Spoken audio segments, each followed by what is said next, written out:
So with no further ado, he's very well known, he's famous, but I'm pleased to call him my friend, Dr. David Perlmutter.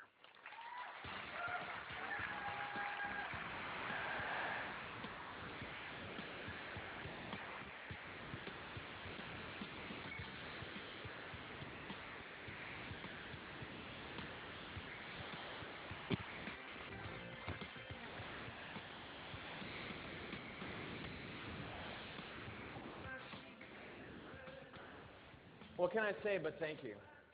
At the dinner last night, a woman stood up and said that she knew this day would come, and this day has come. I see you. We're going to be looking at what I do for a living, what I do with passion, and where my heart is and why I'm here today. I guess in summary, that's be my talk. But I'm going to define for you what is about medicine that I find interesting and why coming to know this product has been a very meaningful part of who I am today and where I think we're all going to go moving forward as we continue on this quest together. And I'm going to be presenting some very compelling clinical experiences of mine, and you'll understand from those clinical experiences what free radical biology is all about and why free radicals and this whole concept of oxidative stress is so fundamentally important in longevity, but also in dealing with the degenerative conditions that we all have, we're all at risk for. The fundamentals of all of the degenerative conditions that we deal with as physicians and that we're all fearful of as human beings are predicated on the two concepts of inflammation and as a result of inflammation, what we call oxidative stress. And for the first clinical vignette, I will call your attention to a woman that came to my office several years ago, very well-dressed woman, sat down across from me in my examining room, and I said, and she was wearing this kind of elegant hat. I said, well, why are you here today? And she took her hat off, and on top of her head was a frog. And I said, well, how did this begin? And the frog said it started off as a wart on my rear end. So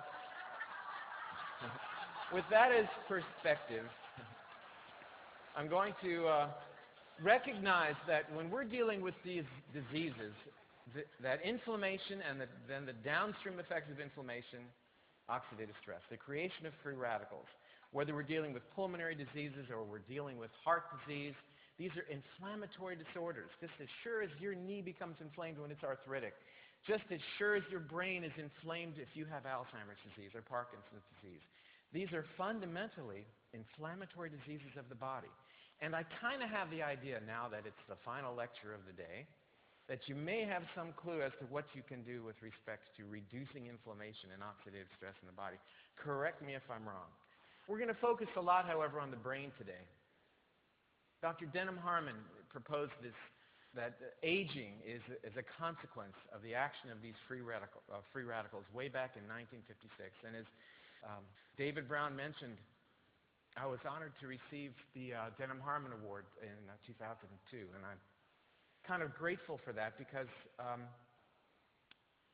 you know, I practice sometimes what some people would call complementary medicine, and in the United States, at least in those days, it wasn't universally thought of, it wasn't put at the place where it is now. Well, it turns out that we were right all along. It turns out that giving people antioxidants and changing their lifestyle factors to reduce oxidative stress is now absolutely front and center and fundamental to keeping people healthy, to extending their lifespan and reducing their risk for diseases that they fear the most, like cancer and like heart disease and Alzheimer's. So Dr. Denham Harmon was the pioneer of this whole idea, and this is way back in 1956. Look how long it's taken for this information to take hold. But we now recognize that inflammation is the cornerstone of so many of the diseases that we fear. I mean, on the cover of Time magazine. So we can choose by dealing with lifestyle factors to reduce inflammation, whether we'll end up with a healthy-looking brain that's on the left of my screen and a brain that's atrophied and degenerative, like I think it's on the right side of your screen as well. This is a great slide to give during a lunchtime presentation, I might add. And I have to tell you that years ago, and people say, well, why neurology? Why are you so interested in the brain? You know, the interesting conversation we had at lunchtime today was we were talking about the brain and the mind and realizing that the mind is not just contained in this vault that we call our skull, but the mind is our entire beings. That the heart has an intelligence of its own, that every cell in your body has its own DNA that is a perfect mirror of every other cell in your body. So where do we end this concept of mind? But anyway, how did I get interested in the brain? And I remember back as a third-year medical student, University of Miami, we were just beginning our neurology rotation with Dr. Peretz-Scheinberg, who was a real, he was on a pedestal in terms of the research he had done with Alzheimer's. And there was about 8 of us in a small room, and he looked at us, he said, what would happen if you woke up one morning and you suddenly noticed that your memory was poor and you weren't making good decisions, your judgment was poor? And the medical student next to me raised his hand and said that he would transfer to law school. Now, I'm never, sorry, David. David's back there going like that, you know. Anyway, so we spend a lot of time in paying attention to who we are physically. We want to look really good. We dress up, we lose weight, we exercise, we do things to our faces and our hair. But the bottom line is, I think the message there was actually profound. What good is all that if your brain isn't working? And if your brain isn't working, you know, your body's writing checks that your mind can't fill. So you've got to be along for the ride, because what happens when you suddenly realize that you're maybe one taco short of a combo platter mentally? You're not the sharpest knife in the drawer. My mission is to prevent brain disorder, to preserve brain function. And we preserve brain function by paying attention to the simple principles of reducing inflammation and reducing oxidative stress. We can visualize this concept on the right side of your screen. We can visualize what it looks like for a brain to be on fire. These are the immune cells, the microglia in the brain cells, in the brains of Alzheimer's patients. This is a graphic representation of the brain on fire, an inflamed brain. If you take non-steroidal anti-inflammatory drugs, your risk for Alzheimer's is reduced by 60%, putting you at the 40th percentile. That's an anti-inflammatory approach. It's not obviously what I'm going to be talking about today. But those who have taken anti-inflammatory medications have a reduced risk of Alzheimer's, and the same thing with Parkinson's. If you took anti-inflammatory drugs for a long period of time, your risk of Parkinson's is reduced by 45%. Now, this is published in the Archives of Neurology, and I'll tell you where that comes from. The Archives of Neurology is put out by a small group you've probably never heard of called the American Medical Association. They published the Archives of Neurology that shows us that reducing inflammation reduces our risk for a disease for which there is no cure. So when I see a 48% risk reduction in people who have reduced inflammation in their lives, in their bodies, in their physiology, and I say it like that because you do need to reduce inflammation in your life, not just your physiology. That lifestyle factors, relationships that have gone sour, emotional issues that are inflammatory. I can't hang out with that person. He inflames me. She inflames me.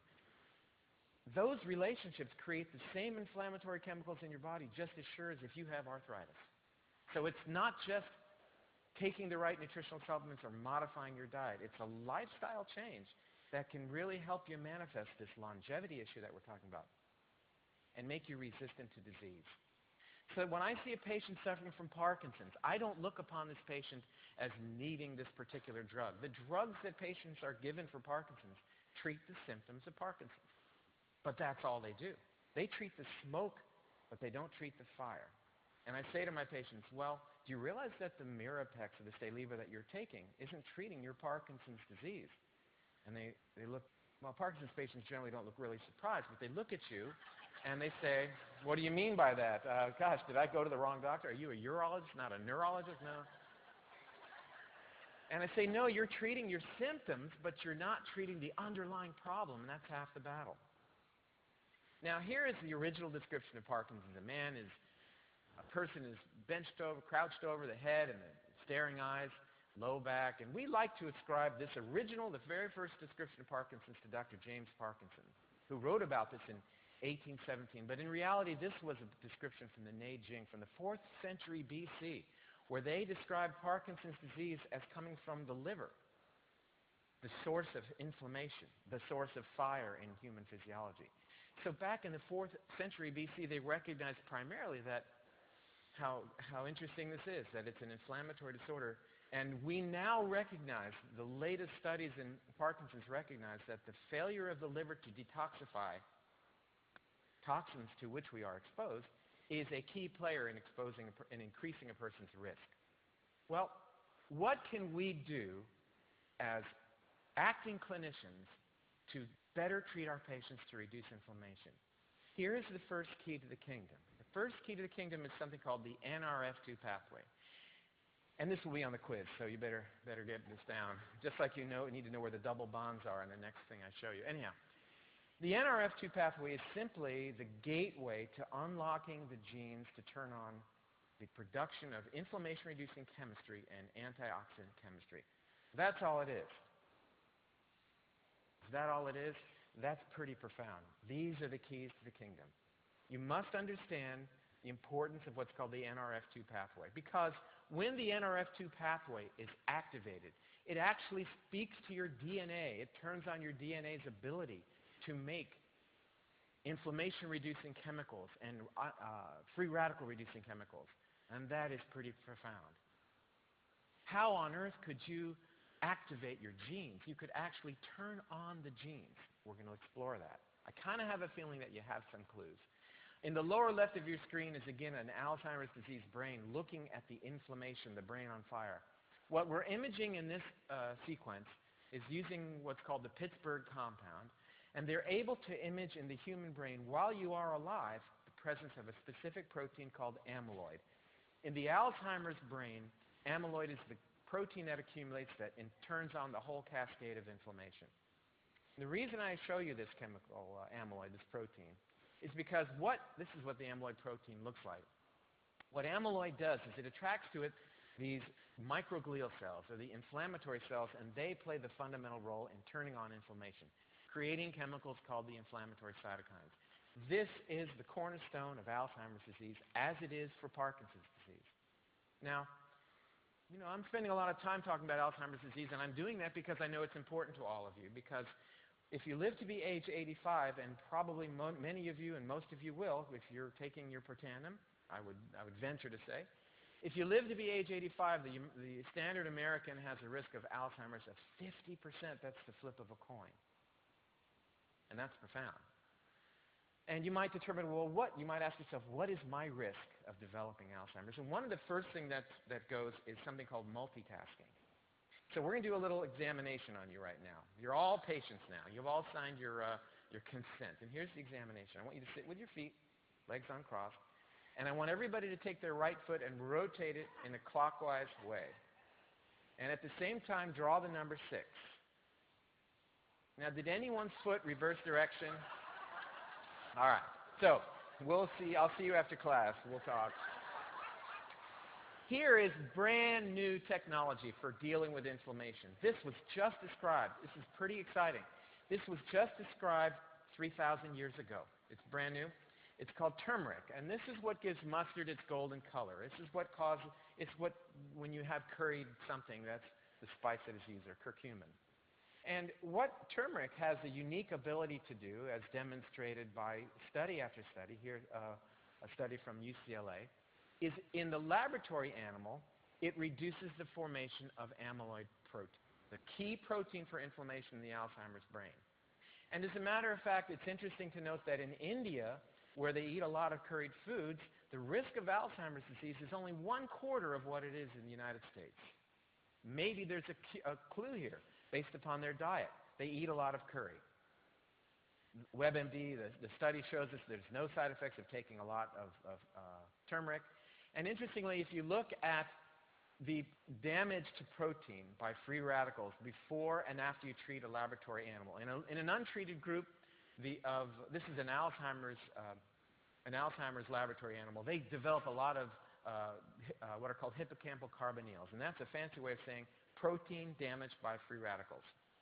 But if they're treated with curcumin or turmeric, the amount of damage by free radicals of their protein is significantly reduced. It lowers protein oxidative damage.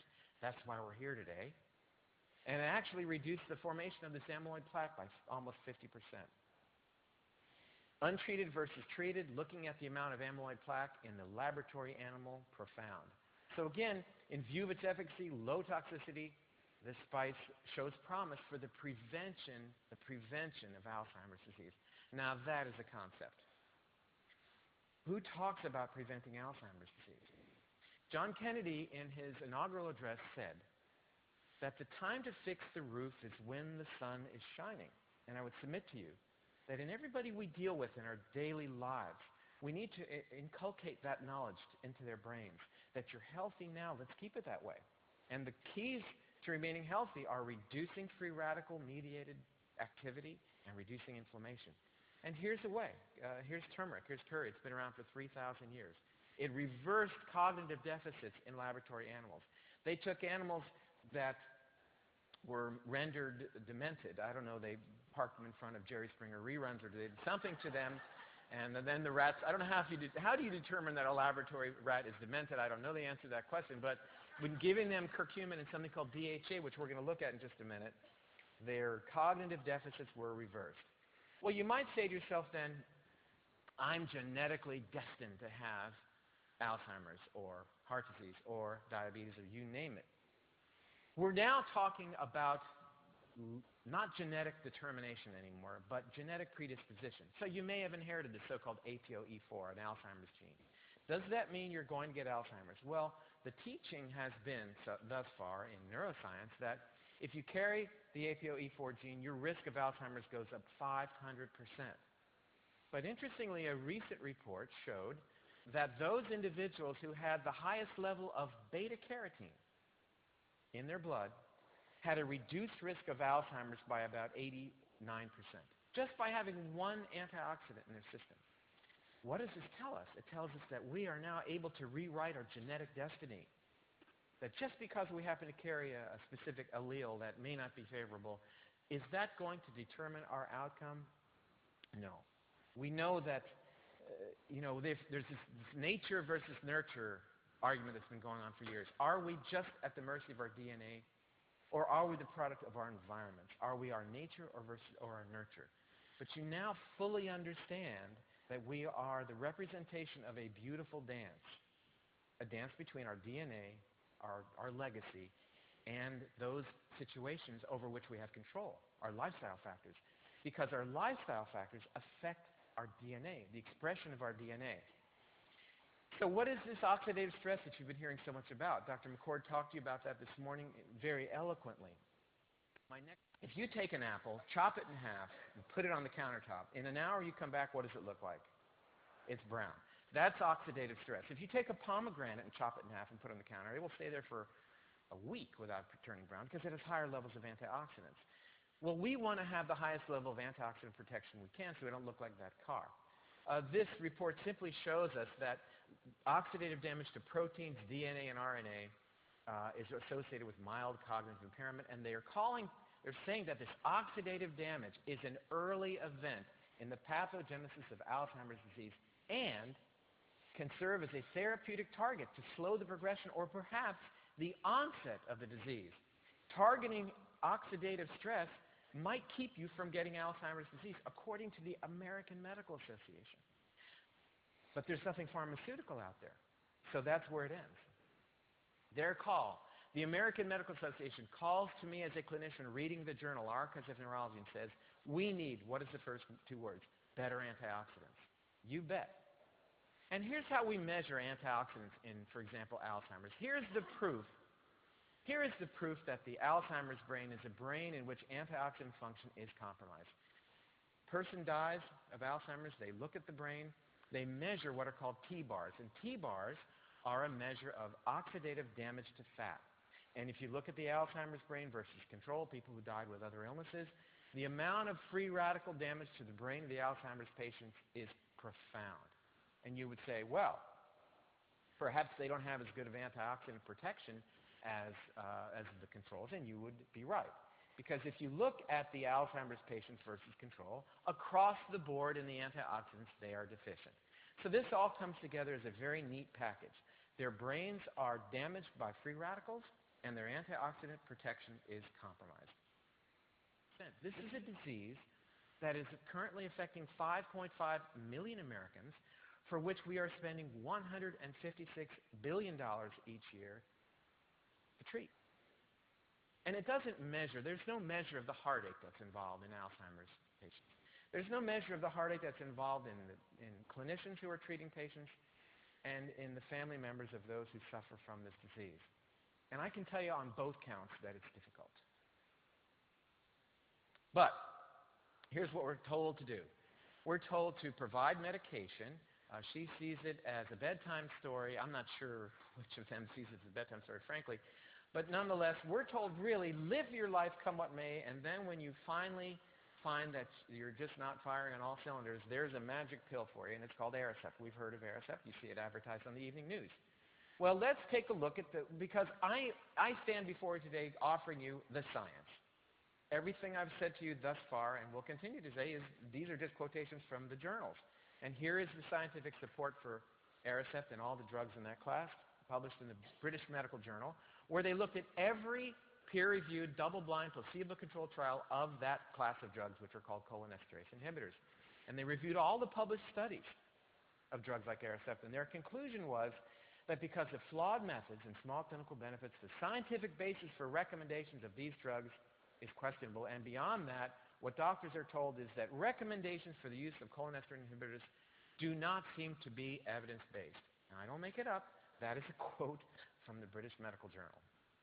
When you keep that in mind, you'll recognize that this is what we are, as doctors, told to do, and it's forcing the issue, isn't it? It's forcing it down your throat as if this is the only treatment protocol that we can engage ourselves in, and we forget about this concept of disease prevention. The FDA approves donepezil for severe dementia, but the experts wonder why, because the experts read the literature. But U.S. News and World Report says the new face of Alzheimer's, what you can do to push for a cure. Well, I'm all for that. But I'm more interested in what we can do to prevent that illness. I really, really am. Because the tools are there, and the information is there, and it just needs to get out. So we're talking about this whole idea of NRF2 activation and how profound that is, because what NRF2 activation does is it reduces inflammation and it increases antioxidant function. And how do we activate the NRF2 pathway? And this is how we do it. This is the beauty of Protandim. And David Brown talked to you a little while ago about what went on between him and me. And it was a profound moment in my life. I was being courted by, I didn't tell him, but there were actually several other companies at the time who offered products that they claimed would do this and that. And I said, show me the information. I want the data, because the time will come when I will stand before you and I will have to defend this product or that product, because I'm going to defend it based upon the peer-reviewed science, based upon the published literature that shows that it does what you say it does. We reviewed the work of Dr. McCord, and I will tell you, as a clinician in dealing with patients and reading the literature, to be able to be interacting with the man who discovered superoxide dismutase, maybe that doesn't mean much to you, but to me, I live and breathe SOD and catalase and glutathione and NRF2 pathway, and it's very, very humbling. It's a big honor, and it's very, very exciting to think that we're going to take what Dr. McCord has discovered and brought to this planet and now apply it to people for health and longevity. So you've got to understand this pathway. This is the fundamental about Protandim. Again, remember T-bars. I showed you this earlier. T-bars are the measurement of fat damage, not just in the brain, but anywhere in the body. Well, let's just take a look at Protandim. Protandim, in peer-reviewed studies published in the journal Free Radical Biology and Medicine, which to me is one of the most well-respected journals on the planet, look what this does. In human subjects, T-bars reduces the oxidative damage to fat. So this is the beauty of this product, is it reduces the oxidative damage to fat. This is fundamental. Now, your brain is 70% fat. I'm not picking on you. I'm everybody here. Not just your brain. It's a good thing, though. So if your brain is 70% fat, then you really are at risk for damage to fat, because fat is really at risk for being damaged by free radicals. And the brain, crazy as it may be, has probably the worst antioxidant protection in the human physiology.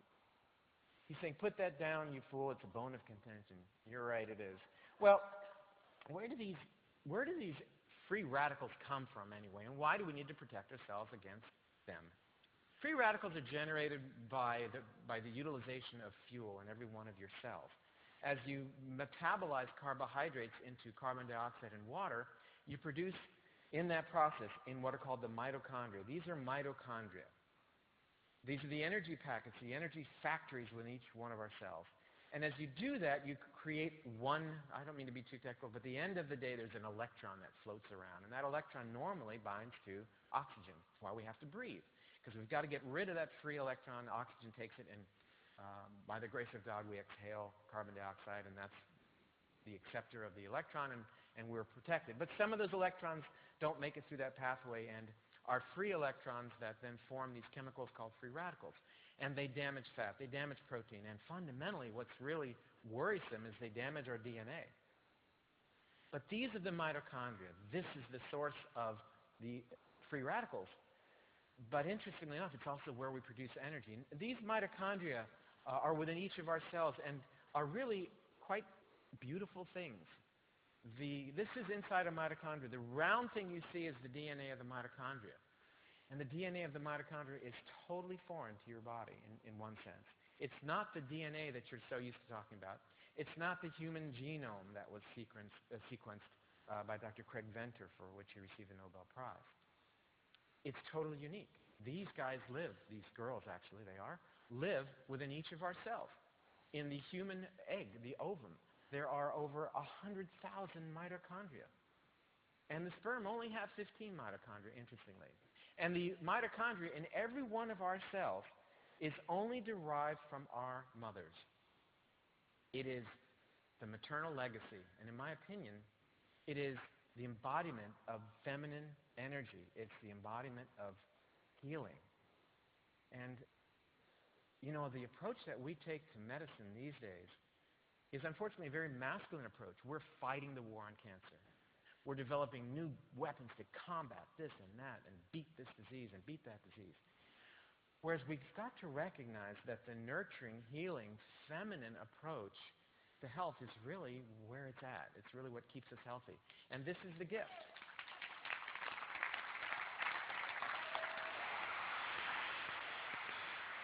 We can look at mitochondria in a living cell.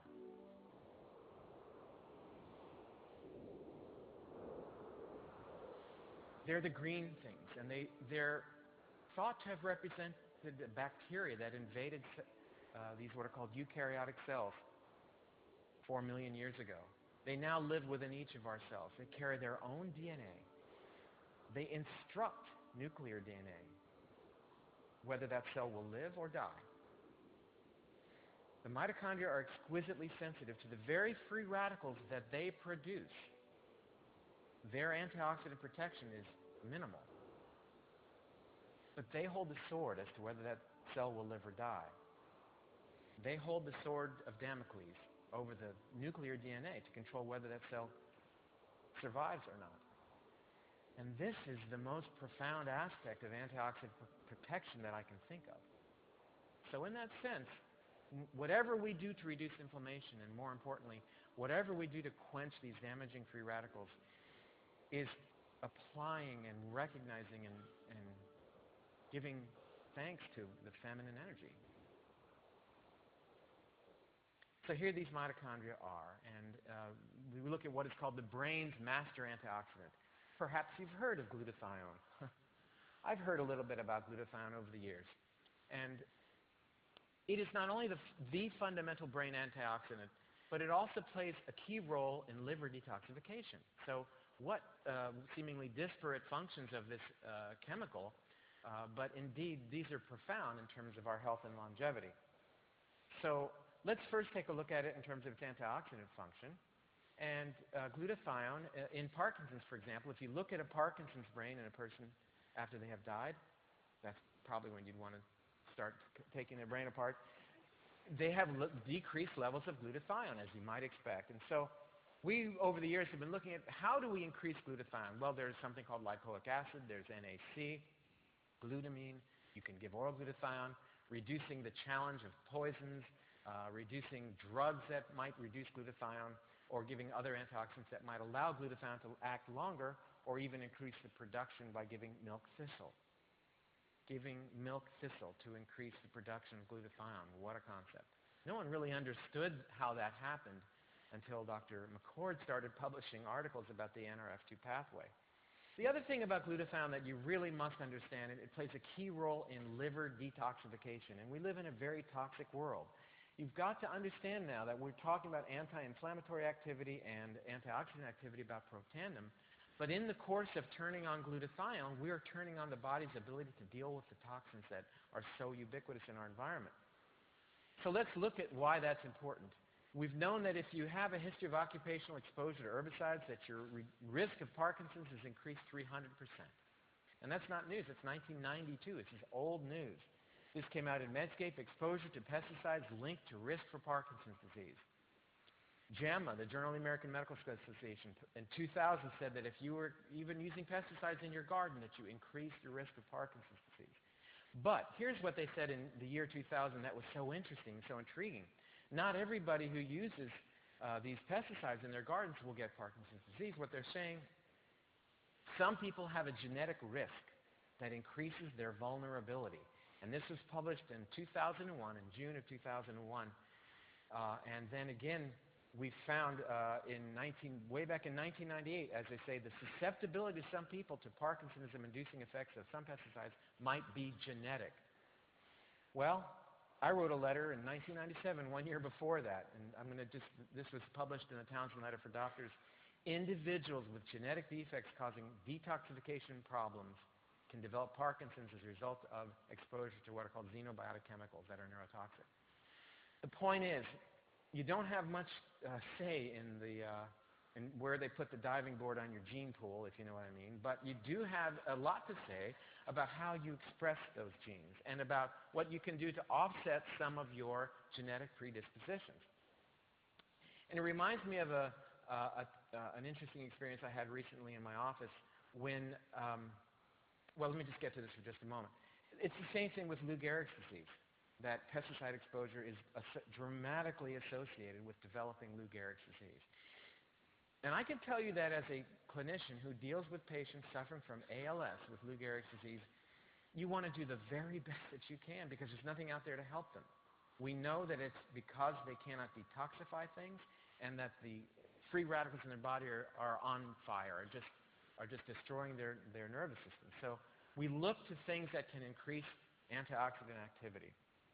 And again, this is a powerful tool that I now have that can actually turn on the genes to increase antioxidant protection. This is the fundamental. So, glutathione, it's fundamentally important. And where's the science for protandim and glutathione? Well, here's a report that Dr. McCord published showing dramatic increase in human brain tumor cells with administration of glutathione. This takes my breath away in recognizing that the fundamentals of those diseases are deficiencies of glutathione. Well, we talked about this NRF2 pathway, and this is another one of the studies that Dr. McCord did showing that, interestingly enough, the ashwagandha, the A, the B, the bacopa, the G, what's the G? Green tea, good. The S, silymarin, and what's the C? Curcumin, good. That these things all increase NRF2 activation to a certain degree, but when they're added together in the unique formulation, it is profound. It's a profound increase in NRF2 activation. And why is that important for me in dealing with patients who have ALS? This report tells us that NRF2 activation protects neurodegeneration in the mouse model of Lou Gehrig's disease. And this work came to us, we're going to see where it came in just a moment, but that motor neuron protection, protecting those cells from dying in the ALS model in rats, depended upon, in the bottom line, the increased production of glutathione. Protected these laboratory animals from worse degeneration by turning on their glutathione system activated by the NRF2 pathway. It's a really wonderful work done by Dr. Jeffrey Johnson. Very, very well-respected researcher in this whole NRF2 pathway understanding. What he said was really quite profound. Based on these findings, or this is what they said about him, speculates it may be possible within the next 3 to 5 years to transplant cells containing this NRF2 protein into the human brain. At the end of the day, he says, he's searching for a molecule that could activate the normal NRF2 pathway in human cells and that could be delivered in the form of a pill. Amen. I know where you can do that. It's there. It's available now.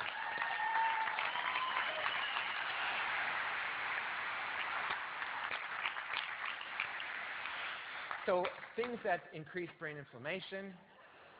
We're getting into the lifestyle part of the talk now, everyone. And here we go. Sorry if this is... We've got to pay attention to body fat. And why? Because body fat is not just storage of calories for the winter, but it is an inflammatory tissue. The more body fat you have, the more inflammation chemicals you produce, the more you have to pay attention to factors to reduce inflammation. This puts these two magazine covers right together and forming a really interesting continuum. Fat increases inflammation. Inflammation increases your risk of degenerative disease. If you go up to somebody and measure their tricep skin fold, hopefully with their permission, and you come back, you know what tricep skin fold measurements are? They take a caliper and they measure how much fat in your triceps. And you look at this population 30 years later, you find that those who had the highest fat in their triceps were at a dramatic increased risk for Parkinson's, almost 300% increase, because they have fat, which increases inflammation. But it's also these dopamine, this neurotoxin that you accumulate if, in fact, you maintain body fat. And I don't know what this cartoon is supposed to look like, but I used to say, I guess he's lost weight now, but I'm really happy that my wife became Secretary of State. Nonetheless.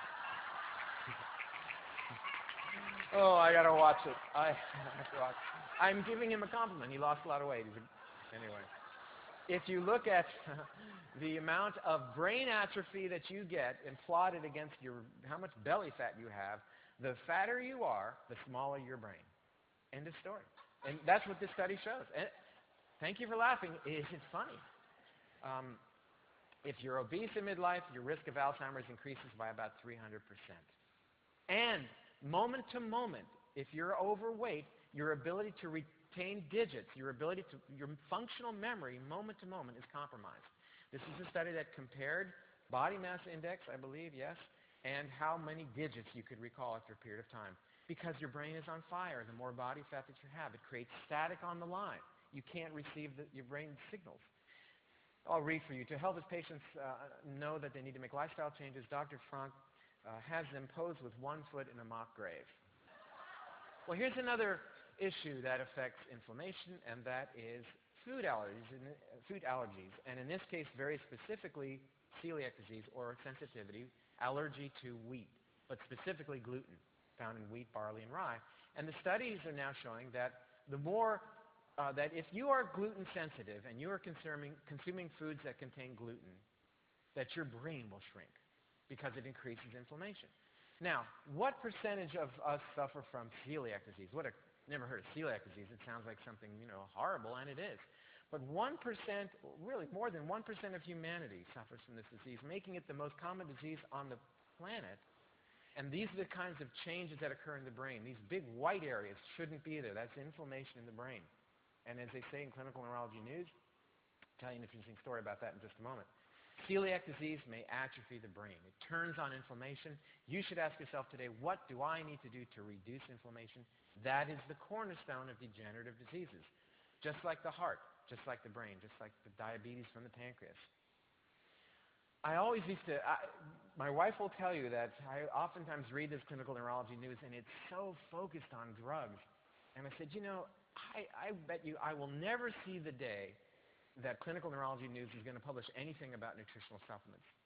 A week later, they called me and interviewed me out of the blue for an article about nutritional supplements. I was overwhelmed. And I thought, these things are just starting to happen. And it's a really wonderful time. It's opening up. It's like watching people wear green in Iran. It's a great time right now. It's a wonderful time. This glass is half full. Absolutely. We're going to better and better times, I choose to believe. Well, let's talk about what happens to kids whose brains are inflamed. He's 4 years old. He's told that he has attention deficit disorder. And interesting, the parents stated to me, well, why are you here today? Well, our child is ADHD. I said, well, why are you here today? Our child is ADHD. Is there anything wrong with the way I just said that? Our child is ADHD. It's not he is a boy or he is my son. He is. It's of his essence. Not like I have diabetes or I broke my arm, but that's who he is. He is now ADHD. He shakes uncontrollably when frustrated. I still do that. He cannot stay on task. His anger outbursts, I've learned to control that. How personal should I get? I'm wondering. Well, I'll get personal. Okay, here we go. In our old house years ago, correct me if I'm wrong, I became frustrated one day, and I left the garage, the side door of the garage. I left where I punched a hole in it. I left it there to remind me about anger. So every time I go by this, I'm never going to lose my temper again. If I told you why I lost my temper, I think many of you would say, yeah, I understand. That makes sense. But anyway. So here's this kid. He's got lots of ear infections. He's, what is he, 4 years old or 6 years old? 4 years old. He's already been on naproxen. They put him on a 6-month course of antibiotics prophylactically to prevent him from getting sick because he got sick so much. He's a mouth breather, as you would expect if he's inflamed. He can't breathe through his nasal passages because they're all inflamed. But his neurologic examination is non-focal, except for the fact, and this is my very sophisticated test for ADHD, if they destroy the crinkly paper on the table, you know, if you're a doctor, there's two things. You have to write illegibly, and you have to have crinkly paper on that sticks to your bare butt when you sit down. And for some reason, these kids go for the crinkly paper, and they crunch it up, and I go crazy. Anyway, so he has ADHD, and he was diagnosed by a pediatrician who himself takes Ritalin. Nonetheless, we looked at a blood test called anti-gliadin antibody. It was positive, meaning he is wheat sensitive. We put him on probiotics. We put him on DHA. We took the sugar away from his diet and made him gluten-free. 2 weeks later, the teachers call the parents and say, thank you for medicating him because he's much calmer. 2.5 years later, I saw him again. He's able to start him in school as the youngest student in his class, able to excel in reading and math, and we do not anticipate any further problems with him being hyperactive. He's growing so fast, he's one of the tallest kids in his class. Celiac disease is present in 1.2% of Americans. It produces inflammation in the brain, and you may not have anything gastrointestinal. There are about 500,000 kids, if you look between less than 5 years to 11 years, there are about 500,000 kids who have celiac disease and they don't know it. And it's inflaming their brains. They're not Ritalin deficient. This is not a situation of being Ritalin deficient. 66 to 70% of children with untreated celiac disease, ADHD, resolves when you put them on a gluten-free diet. This is a journal called Pediatrics. It's the most well-respected pediatric journal on the planet. This is what we want. This is the kid that we're looking for. And this is what we're told. This is a billboard. I'm kidding. It's not a billboard. Come on. But anyway, should we go back to those who are sleeping? No, it's not a billboard. Okay. Questions will get harder as we go on. That will be on the quiz, by the way. So we have this idea that we're going to tell our kids, all right, at 12 o'clock, go and have your pill, no big deal. But that stigmatizes these children. Everybody in the class knows why Johnny had to leave at 11:30 every day, 5 days a week.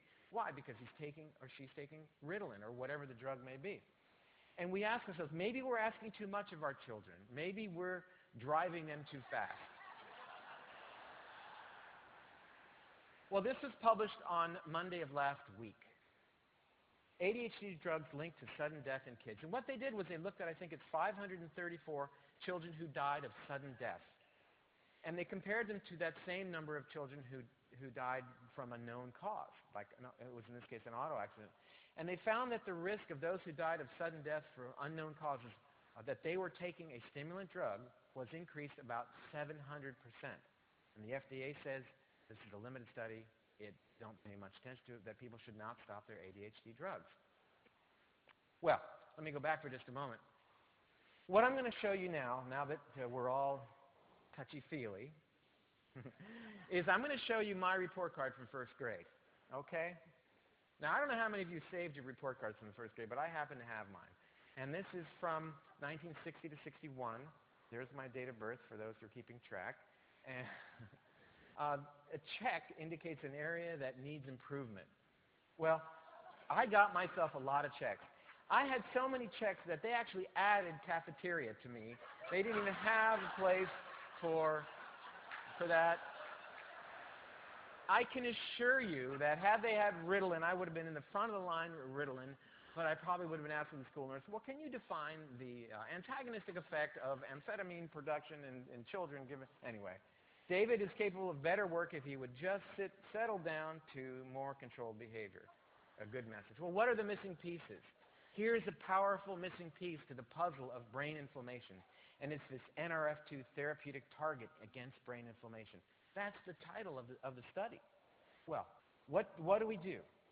well, maybe we can grow a new brain. And I don't have much time, well, in terms of the lecture, I don't have much time left. I hope I have a lot of time left otherwise. And we can grow a new brain, or parts of our brain can grow. Now, that is pretty darn exciting. When we reduce inflammation, reduce oxidative stress in the brain, we can grow new brain cells. And you know, back in the day, correct me if I'm wrong, that people would tell you, whether you decided to drink beer or not, that every beer that you drank, you would lose 20,000 brain cells. Remember all that business? Well, if that were the case, one would wonder, would I be up here lecturing with the eloquence that I've managed to muster? Where was I? Oh, okay. I'm having fun. I want you to know I am enjoying the heck out of this. I really am.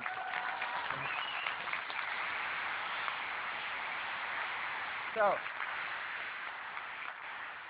it's the first time I've ever given a talk without a laser pointer, so I don't know what to do with it truly, because they said the screens are in front of me, and I guess it's true. So, we can choose to have the brain on the left or choose to have the brain on the right. We can grow new brain cells. Human brain tissue in this study, labeled with bromodeoxyuridine, or BRDU, this labels DNA while it's dividing. They've shown that in the memory center of your brain, you continue to grow new brain cells your whole life. You're growing stem cell therapy in your brain right now. Our study demonstrates cell genesis occurs in human brains throughout our lifetimes. And what's fundamental in that is this brain-derived neurotrophic factor, BDNF. This turns on the growth of new brain cells. These are what brain cells look like. They're labeled in red. These are when they're still what are called stem cells, and then they differentiate into full-blown neurons. And it happens throughout our lifetimes. You would say, what is it we can do to turn on the production of this brain-derived neurotrophic factor? And here are the factors. DHA, reducing calories, physical and mental exercise. Does calorie restriction affect your brain? This study was just published in January of this year. They had 50 people. They were healthy, 2 overweight, somewhere middle of overweight. And they restricted their calories only by 30% over a 3-month period. And they found that after 3 months of calorie restriction, their memory score skyrocketed. Because calorie restriction decreases free radical production. There's the tie-in. And calorie restriction decreases the formation of inflammatory mediators. Now, I am not telling you today that just take Protandim is going to be enough. Consider calorie restriction. Consider physical exercise. Why? Because physical exercise turns on BDNF and can help you grow brain cells. What's the payout? Exercise improves the mental function in adults at risk for dementia. We're all at risk for dementia, I can promise you. Effective physical activity, here's the actual study that compared to the control, those who actually exercise in the yellow, their mental performance increased after the trial, just having them exercise 20 minutes a day.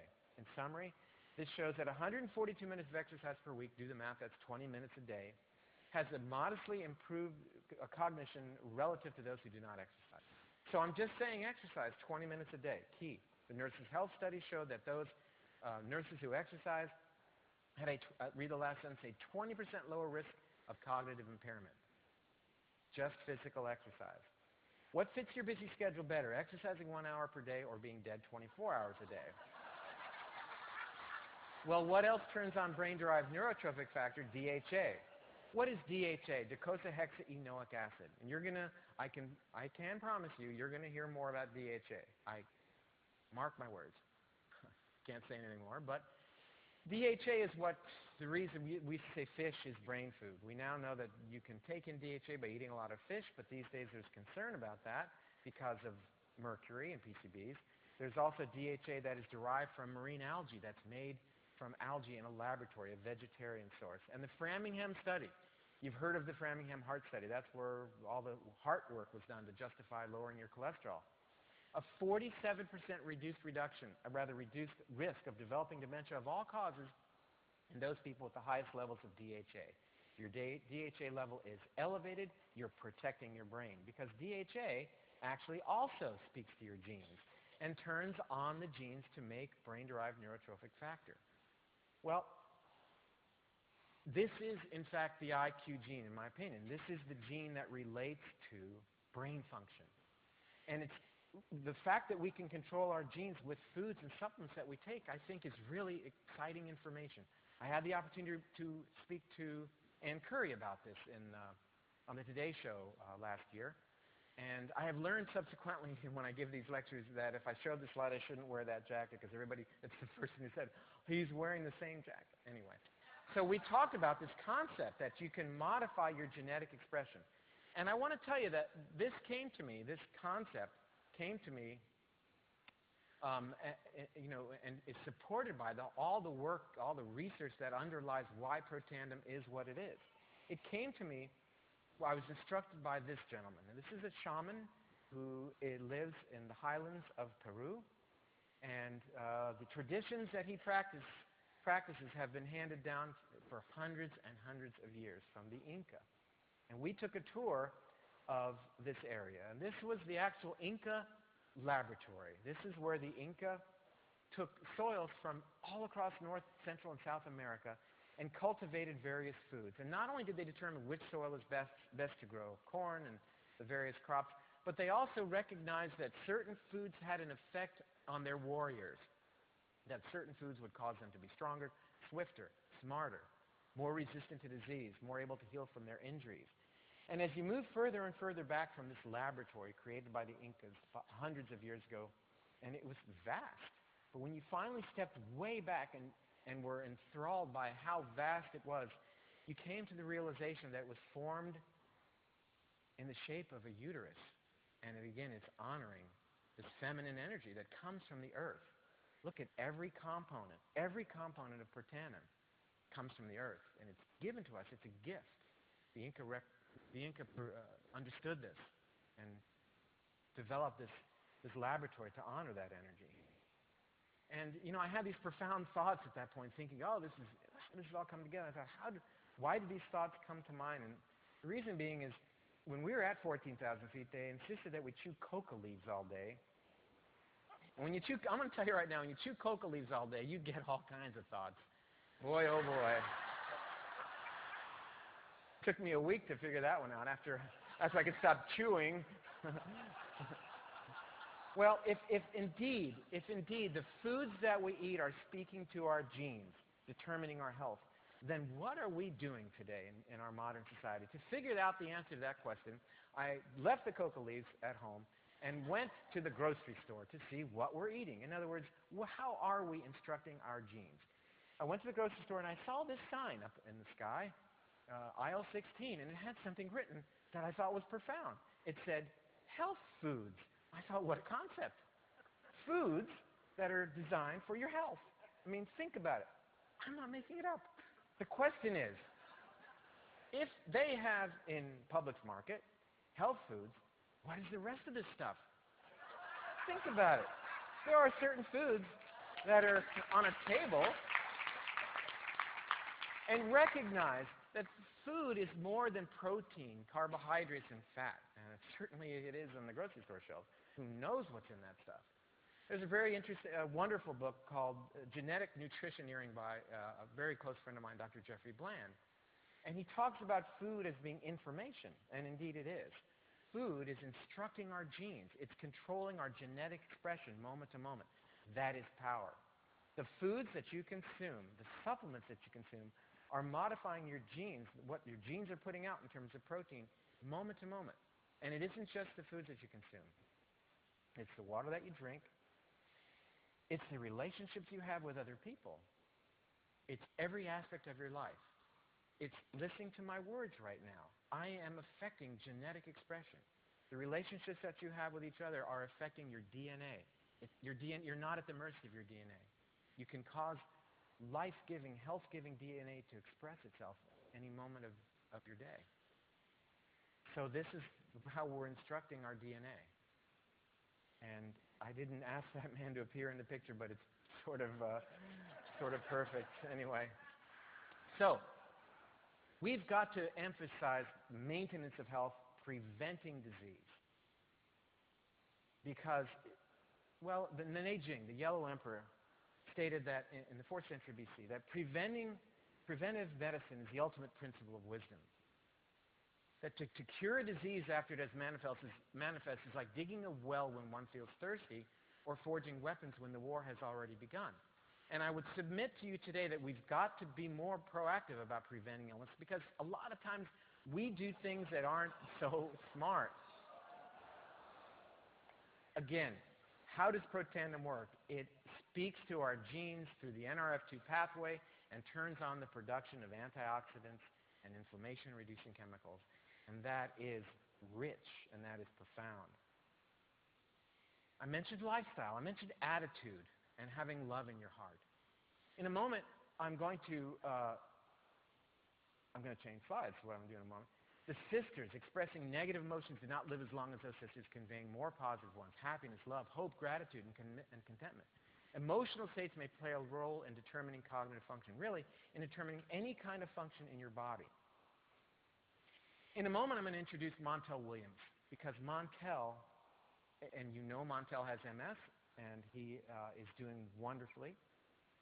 Montel personifies this whole mentality of getting the right attitude, having the right emotional position, and defining who you are and what's important in life. And you'll understand when you speak with him and he speaks with you what it's meant to him to gain control over a hand of cards that was dealt to him that wasn't perhaps the best hand of cards.